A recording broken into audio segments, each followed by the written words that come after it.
പൊട്ടാതെ maximum അവർ പരിപാലിക്കുക എന്നുള്ളതാണ് ഓരോ ടീമിനും കൊടുത്തിട്ടുള്ള ടാസ്ക്. ഇതിൽ നോക്കുവാണെങ്കിൽ ആക്രമിച്ച് ഏത് വിധേനയും അത് പൊട്ടിക്കാവുന്നത് തന്നെയാണ്.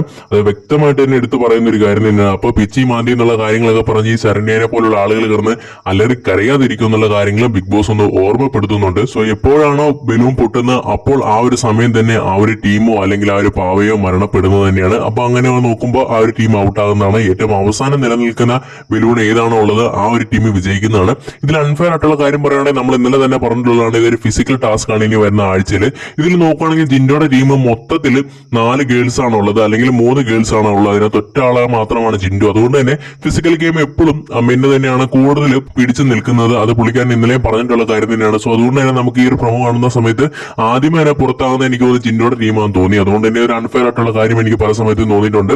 ക്യാപ്റ്റന്റെ ഒരു അൺഫെയർ ആയിട്ടുള്ള ഡിസിഷൻ കൊണ്ട് മാത്രമായിരിക്കും ഇങ്ങനെയുള്ള കാര്യങ്ങൾ നടക്കുന്നത്. എന്തായാലും നിങ്ങളുടെ അഭിപ്രായം എന്ത് തന്നെയാണെങ്കിലും